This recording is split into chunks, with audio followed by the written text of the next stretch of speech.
Alors, comment prendre sa place en tant que leader? C'est peut-être une question que vous vous êtes déjà posée. Vous êtes chef d'entreprise ou middle manager et vous avez envie de vous affirmer, vous avez envie d'exprimer votre plein potentiel, mais vous ne savez pas forcément comment vous y prendre. Vous avez des schémas d'affirmation qui peuvent être parfois un peu rudes, peut-être un peu abrupts et vous ne voulez pas tomber dans ce schéma-là. Eh bien, justement, c'est ce qu'on va essayer de décortiquer aujourd'hui avec mon invitée Stéphanie Saincy. Et justement, on va évoquer ce sujet-là pour essayer de comprendre comment être dans votre force tout en gardant de la douceur, sans chercher à passer en force, d'arriver à décupler votre potentiel, mais déjà à le déployer et à pouvoir passer aussi vos messages avec votre équipe, arriver à être dans vos croyances plutôt ressourçantes et pas dans les croyances limitantes, et d'oser vous montrer pour être vraiment la leader que vous méritez d'être. Alors c'est parti.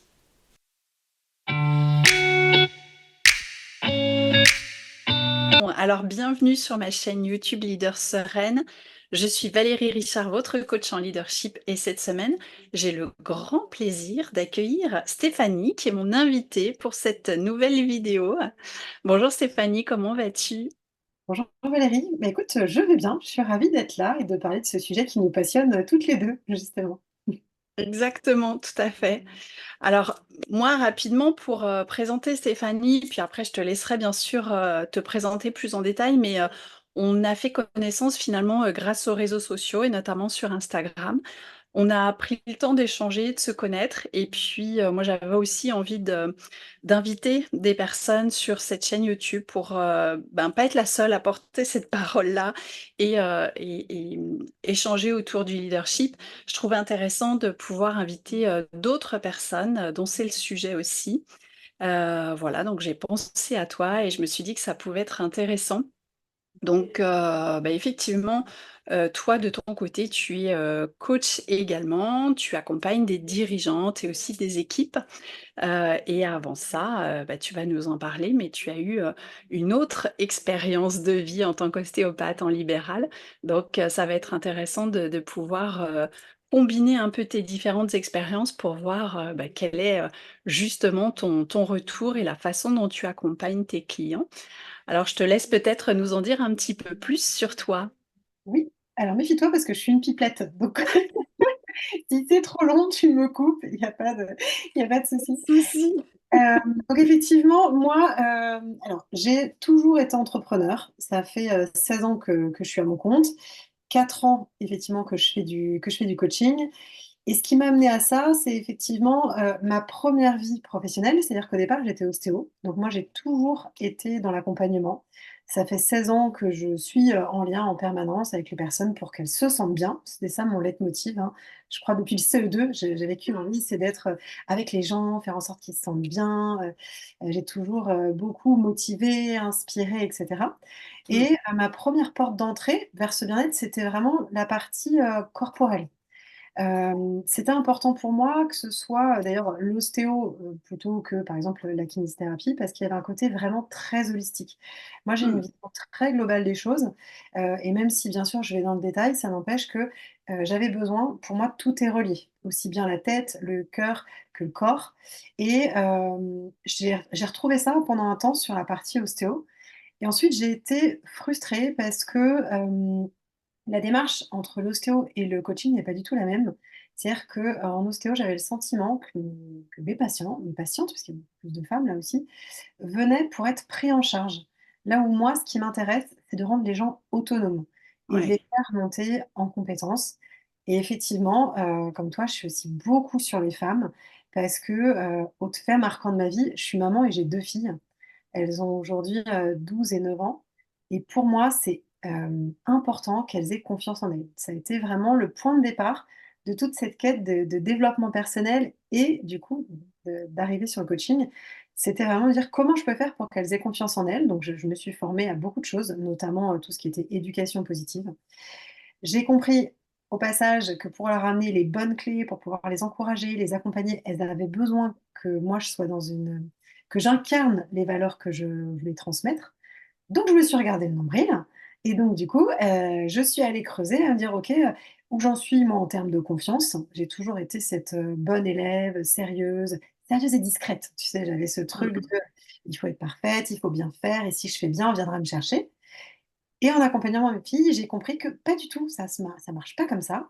Il allait falloir que effectivement j'ai confiance et que cette confiance, elle passait pour moi par le passage à l'action et le fait de s'affirmer aussi bien dans ses opinions, mais même tout simplement de, prendre la parole, que ce soit sur les réseaux sociaux, que ce soit dans du networking, que ce soit avec d'autres professionnels.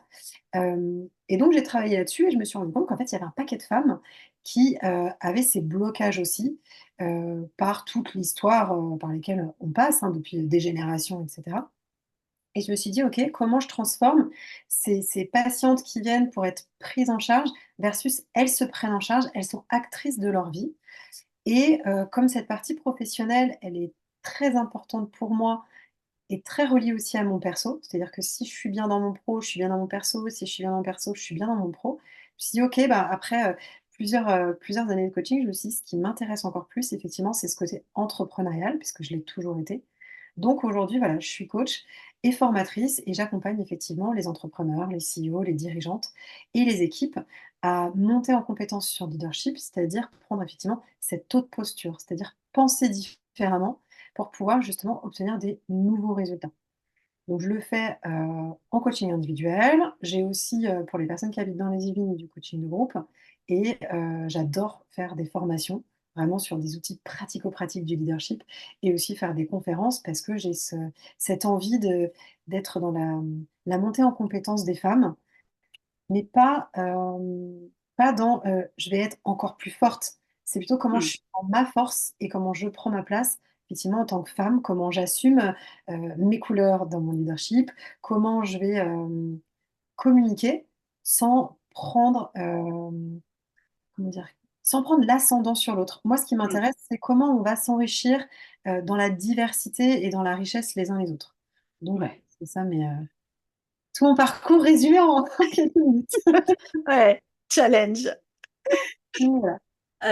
Super. Alors, il y a plein de choses dans ce que tu as dit déjà qui ont résonné pour moi. Et tu vois, tu disais finalement, toi, le point de départ, ça a été aussi de vouloir accompagner tes filles pour qu'elles aient davantage confiance en elles. Hem, Moi, c'est aussi un peu ce que j'ai vécu, mais pour moi, tu vois? Parce que petite fille et on va dire jeune femme, je manquais cruellement de confiance en moi et je me suis fait mal, tu vois? J'ai essayé de forcer le trait pour arriver à prendre ma place, à me sentir légitime et cetera.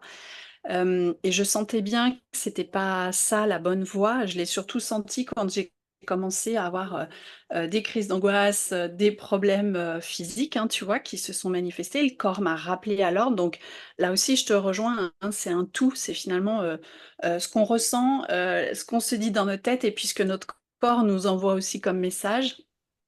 Et en fait, moi, il a fallu que je passe un peu par le côté je m'écroule pour arriver à me dire: «Non, mais là, il faut faire quelque chose» et quand j'ai commencé à travailler sur moi, je me suis dit: «Mais il y a tellement d'autres femmes qui sont dans la même situation», que ça m'a donné envie de les aider. Donc je suis devenue manager, pour accompagner des personnes à, développer leurs talents et puis ensuite, je suis devenue coach parce que justement, je me suis dit: «Mais je veux aider plus de personnes et notamment plus de femmes à croire en elles» parce que je vois bien à quel point, beaucoup de femmes, comme tu l'évoquais, peuvent avoir ce syndrome de la bonne élève, se disent: «Ben, voilà, il faut que je fasse les choses bien», et puis, bah, finalement, on se concentre beaucoup sur ça et ce qui est, étonnant, c'est que souvent, on se concentre sur ce qu'on fait de bien, mais finalement, une fois qu'on l'a fait, on se dit: «C'est normal, c'était le minimum» C'est et ça. donc on recherche toujours à en faire plus, à en faire plus, à en faire plus et on se fiche jamais la paix. Enfin, je sais pas ce que toi tu en penses, mais c'est un peu ça.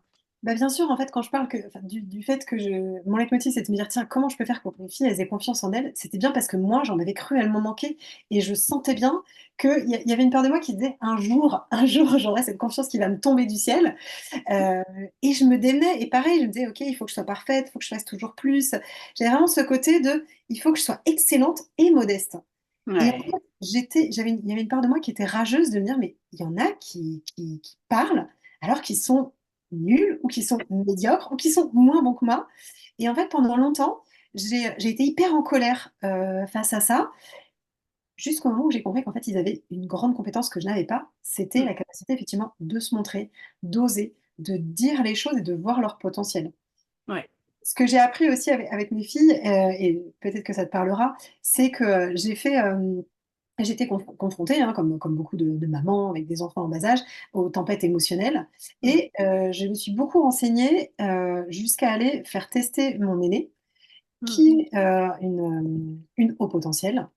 Et ça m'a amené à me regarder dans le et à me dire: «OK, il y a peut-être un sujet là-dessus». Je me suis fait tester et j'ai compris effectivement qu'il y avait chez moi cette pensée en arborescence, ce haut potentiel qui veut, tout et rien dire. C'est que le principe, c'est vraiment ça, c'est qu'est-ce que je fais de ce potentiel? Oui, Et plus on en a, du potentiel et plus on doute. Et du coup, c'est vrai que moi aujourd'hui dans mes accompagnements, j'ai beaucoup de femmes qui sont comme ça, qui sont très créatives, qui vont très vite, mais qui ont aussi, des grandes ambitions, des grands rêves, mais aussi beaucoup de doutes et on est vraiment dans cette notion d'auto-sabotage. Donc oui, c'est vraiment de oui, se dire: «Bah, plus tu doutes, plus tu es intelligente, mais on va essayer d'en faire quelque chose en fait de ce potentiel, de le c'est ça. transformer pour que justement on puisse se réaliser, qu'on soit aligné». Et ce que je voyais en ostéo, c'était ça, c'était vraiment des corps, entre guillemets, «désalignés», des douleurs qui parlaient de souffrances émotionnelles. Bien sûr, on va se dire: J'ai une lombalgie ou je me suis fait mal, au cervical» et cetera. C'est le corps qui s'exprime et qui vient pointer du doigt un mal-être. Et là où moi j'étais frustrée en tant que thérapeute, c'était de me dire: «Ça, j'accompagne pendant la séance, mais si la personne ne change rien sur l'extérieur, si elle ne prend pas les rênes de sa situation, ça va Mmh. revenir en boucle». Et c'est Ouais, pour ça que le coaching, moi, mon objectif, c'est vraiment de rendre les personnes conscientes et autonomes pour avoir des clés pour faire différemment. On se débat oui. tous, hein, avec nos schémas, mais par contre, on peut trouver des clés pour commencer à en sortir un peu plus. Oui. Oui, puis il y a pas un seul chemin, il y a autant de chemins que de personnes, donc finalement, c'est à chacun de trouver en soi, tu disais tout à l'heure, les ressources, à l'intérieur, hein, finalement, et c'est ça un peu notre métier. Je trouve ça, vraiment magique à chaque fois parce que parfois, alors ça t'arrive peut-être, on a des clientes qui vont arriver en disant: «Non mais moi je veux pas changer» et on leur dit: «Mais en fait, vous n'allez pas changer, mais vous allez juste devenir la meilleure version de vous-même, en fait. On va juste enlever toutes les couches qui cachent la personne et tous les talents qu'il y a derrière, mais vous allez rester vous-même» et tu vois, tu parlais de ce côté haut potentiel, de cette pensée en arborescence. Alors moi, j'ai eu un déclic il y a 2 ans quand j'ai découvert un outil de connaissance de soi qui est un peu différent. Je sais que toi, tu utilises la méthode DISC que je connais bien aussi pour être certifiée.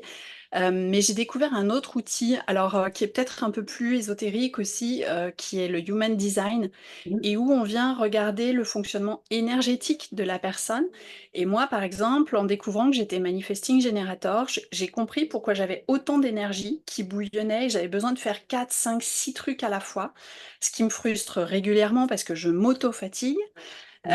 Et j'ai plein de clientes comme ça qui parfois me disent: «Mais moi je voudrais arriver à me canaliser, à me poser», mais en fait elles ne sont pas faites pour ça. Il faut juste qu'elles apprennent d'une part à déculpabiliser, à l'accepter, puis à le gérer bien sûr, hein, pour pas s'épuiser. Mais, on a tous comme ça des particularités et le fait de mettre des mots dessus, en fait, déjà ça, c'est un énorme pas en avant, en fait. Ouais. Et tu vois, tu me posais la question de qu'est-ce que c'est le leadership pour moi? Bah, pour moi, c'est avant tout une connaissance de soi. C'est Ouais, qu'en fait, à partir du moment où on se connaît, pour moi, c'est vraiment le point de départ de dire: «OK, puisque je me connais, je vais pouvoir me respecter, je vais pouvoir poser mes limites, je vais pouvoir dire oui, je vais pouvoir des grands oui», parce que ça, j'adore les grands oui, mais aussi des non fermes qui sont pas, des de l'égoïsme, mais qui sont vraiment juste de la protection, de se dire: «OK, je me respecte et parce que je me connais et que je me respecte, j'ai confiance». C'est-à-dire qu'en fait, ça va booster mon estime, en fait, de me respecter et de me faire respecter les autres et ça boucle pour moi sur, du coup, une communication qui va être assertive. C'est-à-dire qu'à partir du moment où je sais ce qu'il y a de bon pour moi et que je pose mes limites et que je me respecte, j'ai confiance et je suis dans un cercle vertueux et du coup, je suis aussi plus capable d'être en relation de façon harmonieuse avec les autres. Donc du oui, coup, il y a vraiment ce pour moi, ça part de cette connaissance, ensuite effectivement de la confiance, de la communication et du coup, par cette communication de la capacité qu'on a à fédérer, à inspirer et forcément aussi, parce que là je boucle sur la partie ostéo, il y a toute une notion de gestion émotionnelle et de gestion du stress. Aujourd'hui dans le corps, on oublie quand même que, la tête et le corps sont reliés. Il y a eu je veux dire une suprématie de l'intellect. ouais, La vérité, c'est qu'en fait, le cerveau, il est responsable que de 20 de nos actions. C'est le corps qui va pouvoir entraîner 80 des pensées et en fait, ce lien entre le corps, l'esprit, les pensées, c'est hyper important. Et dans cette notion de leadership, je pense qu'il y a aussi vraiment cette capacité à gérer ses émotions, à les connaître, et à pouvoir du coup bien décider pour soi, pour ses projets pro, pour son entourage et cetera. Et tout est, imbriqué, les uns dans les autres. Donc Oui, ça me semble ouais. important. Et c'est vrai, hein, ce que tu dis, la suprématie du cognitif, de la tête, on nous enseigne beaucoup ça à l'école aussi, les schémas d'éducation sont beaucoup autour de ça. Et en fait, moi, il m'a fallu très, très longtemps déjà pour écouter mes émotions, ça c'était la première étape, ça a été un sacré travail, mais quand j'ai découvert ça, je me suis dit: «Ah oui, quand même, ça vient, ouvrir plein de portes et c'est quand même, très aidant». Et ensuite, l'étape d'après, ça a été d'écouter mon corps et ça aussi, tu vois, tout à l'heure, je te disais, il a fallu, que je me tape le nez contre le mur et que j'ai ces crises d'angoisse pour vraiment me dire: «Tiens, mais il y a quelque chose qui va pas». Hem, donc j'ai dû aller dans les alertes physiques, mais en fait, aujourd'hui et c'est encore un travail que je fais régulièrement, tu vois, c'est d'arriver à aller entendre le subtil dans le corps, tu vois? De pas attendre justement qu'il y ait des grosses douleurs, qu'il y ait des grosses difficultés, mais plutôt de se dire: «Tiens, qu'est-ce que je ressens dans mon ventre quand je prends telle décision?» ou quand, je dis «oui» alors qu'en fait j'avais un peu envie de dire «non» et d'arriver à percevoir ces choses qui sont parfois un peu subtiles, hein, dans le corps. C'est vraiment intéressant parce que c'est une vraie boussole, en fait, notre corps et comme tu dis, ça permet de, bah, déjà débrancher un peu le cerveau et surtout, de se dire: «Là, je sais que c'est aligné» parce que, il y a pas de questions à se poser, tu le sais tout de suite, en fait. Et en fait, je pense moi aussi, hein, ça me parle beaucoup ce que tu dis, tu vois? Notamment sur toute la partie, intuition.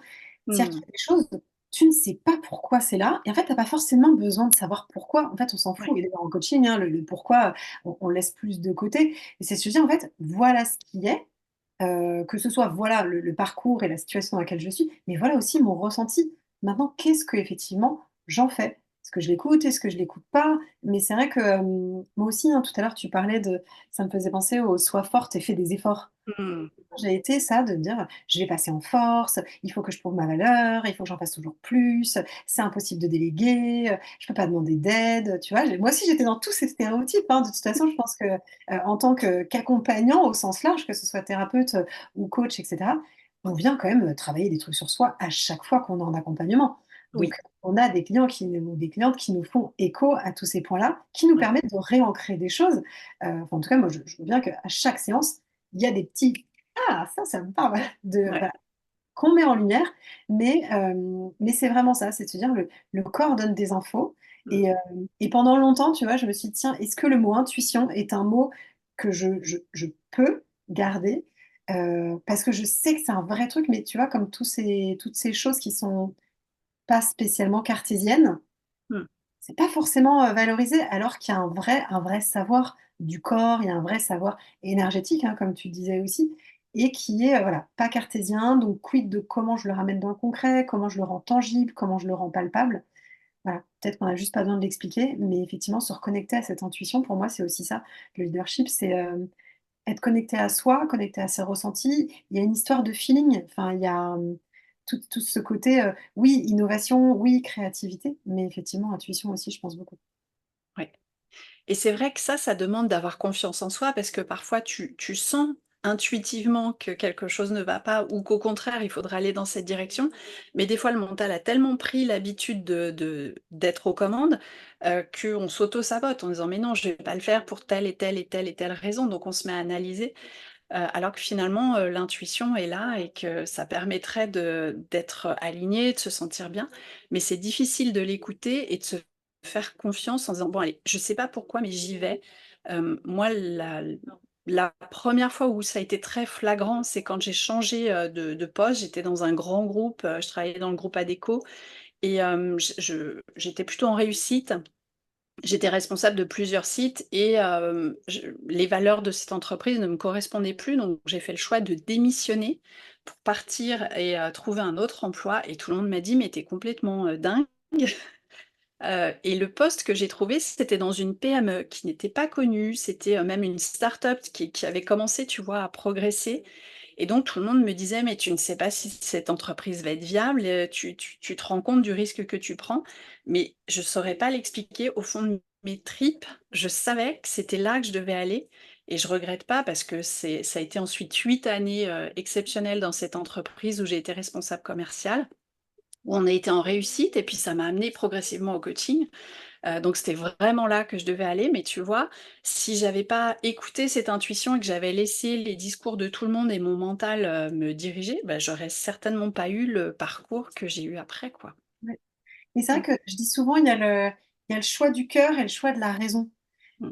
Et bien sûr, c'est important de poser, de poser et de peser le pour et le contre. C'est Et il ça. y a un moment, en fait, si c'est comme ça, c'est aussi intéressant d'écouter cette voix. Oui.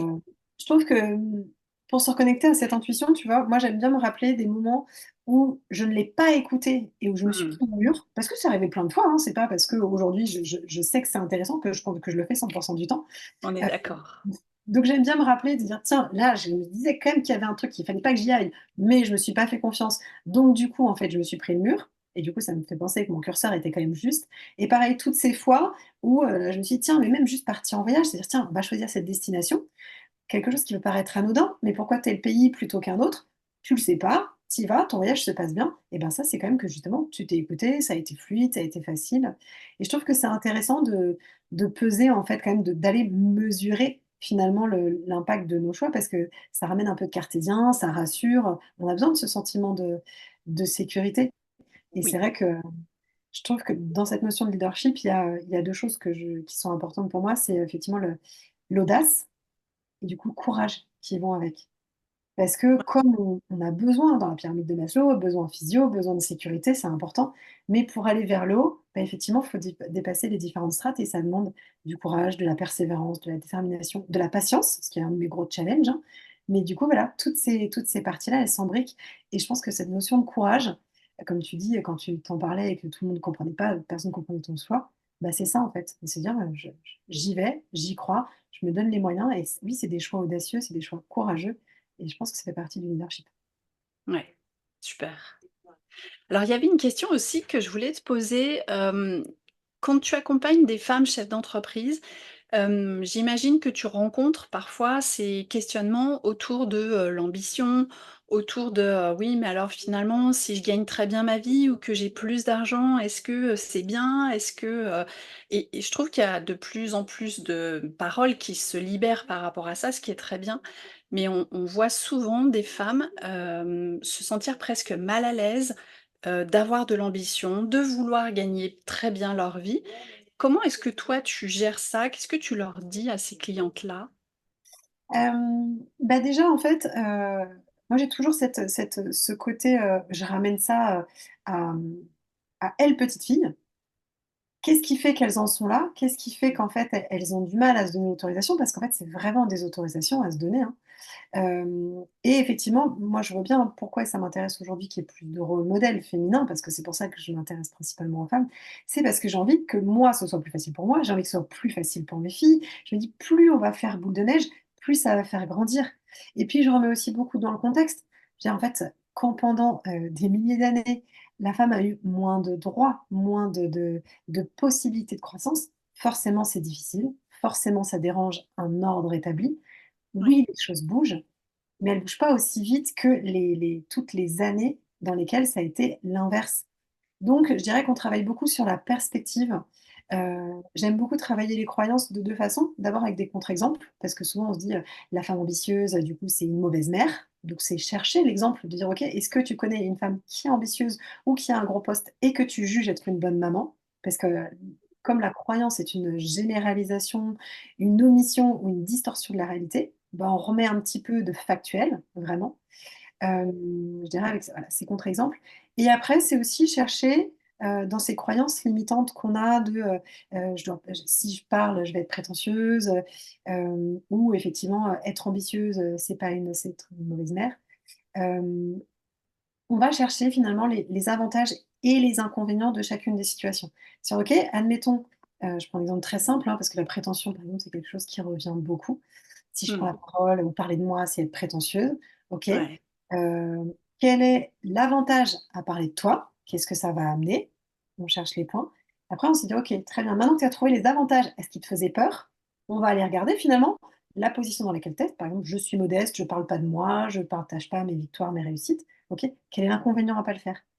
Et en fait, cette mise encore une fois en perspective, ça permet de se rendre compte que oui, il y a peut-être intérêt finalement à aller dégommer ce qu'on se raconte et se donner l'autorisation de faire différemment. Donc Ouais, moi, c'est tout plutôt comme ça que je l'aborde. ouais. Toi, tu le fais comment, cette partie-là? Alors moi, je j'utilise un peu, les méthodes que tu as citées et puis il y a, j'aime bien souvent leur dire: «OK, mais c'est vraiment vrai ce que tu me dis?» tu vois? Pour venir challenger cette croyance que oui, mais alors si je prends la parole, alors je suis prétentieuse ou, si j'ai de l'ambition, alors j'écrase les autres. Mais c'est vraiment vrai? Tu es sûre de ça? Tu as des preuves logiques de ça? Donc quand les gens sont beaucoup dans leur tête, ils cherchent en plus des preuves, logiques, donc ça, c'est intéressant et après effectivement, comme toi, je leur dis: «OK, mais quand tu ne vas pas vers cette ambition qui t'anime, qu'est-ce que ça t'empêche de Ouais, devenir?» Et souvent, c'est ce que tu évoquais, hein, les personnes vont voir les avantages et puis, ben, le fait de venir mettre en perspective les inconvénients de ne pas y aller, bah, là, elles ont la possibilité de choisir en disant: «OK, bah, maintenant que j'ai vraiment, un peu listé les pour, les contre, qu'est-ce que je décide de faire avec ça?» Alors c'est pas toujours facile, on parlait de courage juste avant, hein, ça nécessite aussi, de prendre ce courage à 2 mains et d'y aller. Mais souvent, c'est un travail qui est tellement libérateur que même si ça fait peur, la plupart des clientes que j'accompagne, en tout cas, quand elles ont fait ce pas, elles disent: «Je pourrais plus revenir en arrière, en fait». tout à fait. Non, mais c'est Mmh. vrai que moi, je remarque aussi beaucoup dans les accompagnements de suppositions.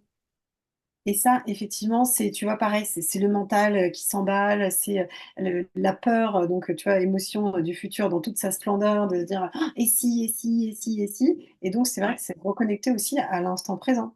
En fait, ça n'existe pas pour l'instant. Qu'est-ce qu'on fait avec les données qu'on a là? Parce extrapoler et faire des scénarios catastrophes de ci, de ça, je trouve que ça laisse pas de possibilité de champ d'action. Comme on est c'est sur ça. des suppositions, on peut pas prendre, le lead sur la situation, on peut pas agir, donc c'est plutôt se concentrer sur ici et maintenant et voilà, quid du problème? OK, bah, au pire, on se projette, on check et on trouve une solution, mais on va surtout revenir à tout de suite, ici et maintenant. Qu'est-ce que je veux? Qu'est-ce que j'ai besoin de poser pour y arriver? Qu'est-ce que j'ai besoin de dépasser potentiellement pour le faire aussi? Et voilà comment j'avance sur ce chemin-là, quoi. Ouais. Super.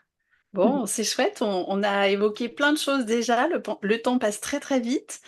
Est-ce que tu aurais, un dernier élément que tu voudrais ajouter, quelque chose que tu voudrais dire, qu'on n'aurait peut-être pas encore évoqué, même s'il y a plein de choses qu'on n'a pas évoquées? Ouais, hem et ben, moi, ce que j'aimerais, c'est, et encore une fois, c'est un message qui est important, pour moi aussi, c'est de revenir à même si je suis sur cette partie, leadership, c'est pour moi important de ne pas le décorréler de la douceur, qu'on doit s'apporter. Enfin, pas qu'on doit d'ailleurs, mais qui est nécessaire en fait, pour avancer. C'est de se dire que comme on le disait au départ, hein, le côté, «Sois forte, fais des efforts et je vais y aller et je vais être» on n'a pas, en tant que femme, à être, un homme comme les autres. C'est plutôt de dire Mmh. comment, avec ma façon d'être, avec mes forces propres, j'avance. C'est plutôt que de passer en force, c'est comment je suis dans ma force. Comment je suis, tu en as parlé tout à l'heure, tu vois, cette notion d'alignement. Et je pense que si chacun arrivait à faire ce qu'il a de juste pour lui, hommes et femmes, hein, parce que c'est l'objectif, c'est pas que ce soit un combat les uns avec les autres, hein. Moi, j'adore les hommes, j'ai pas de difficulté à coacher un homme, j'adore coacher des hommes aussi. Hem, mais c'est vraiment se dire, voilà, si chacun prend sa place sans être, dans le too much, en force, dans la prise de pouvoir sur l'autre, mais plutôt dans la prise de pouvoir sur soi, tout en se respectant et ben, je pense qu'il peut y avoir des vraiment des belles choses qui ressortent de tout ça. Donc je dirais c'est Ouais, un appel à la douceur et au respect de soi pour justement se dire: «En fait, je vais dire stop, je vais dire non, je vais juste affirmer ce qu'il y a, sans animosité, sans attendre trop longtemps et explosion, sans soumission non plus». Voilà, c'est ce juste équilibre, que je vise, pour moi, que je vise, enfin que mes clientes aussi visent beaucoup, et qui me tient à cœur, je dirais. ouais, super. J'aime beaucoup, hein, cette notion de douceur parce que, je pense qu'on en a toutes besoin, de retrouver cet équilibre aussi entre notre énergie masculine et féminine et de se dire, bah, effectivement, ne tombons pas dans le too much, tu le disais, dans les extrêmes, ni d'un côté ni de l'autre, mais de trouver son mode d'emploi finalement. Donc ça, c'est vraiment chouette, j'aime beaucoup. Merci beaucoup Stéphanie pour cet échange, c'était vraiment très chouette. On aurait pu continuer, je pense, pendant un moment parce qu'on a vraiment beaucoup de points communs sur nos Ouais. visions. Peut-être avant de se quitter, où est-ce qu'on peut te retrouver facilement? Et ben facilement, alors, je suis effectivement sur Instagram comme tu me disais, vous pouvez taper Stéphanie Cincy, mais je passe de plus en plus, de temps là sur LinkedIn. Donc pareil, vous pouvez taper Stéphanie Cincy et vous aurez toutes les infos sur mon site, aussi, directement sur LinkedIn, vous pouvez le trouver facilement. Super, très Voilà, bien. De toute façon, je remettrai toutes les références, en dessous de la vidéo, comme ça, les personnes auront les liens, ce sera facile pour te retrouver. Et super. puis, bah, écoute, encore un grand merci d'avoir accepté cette Merci pour le invitation.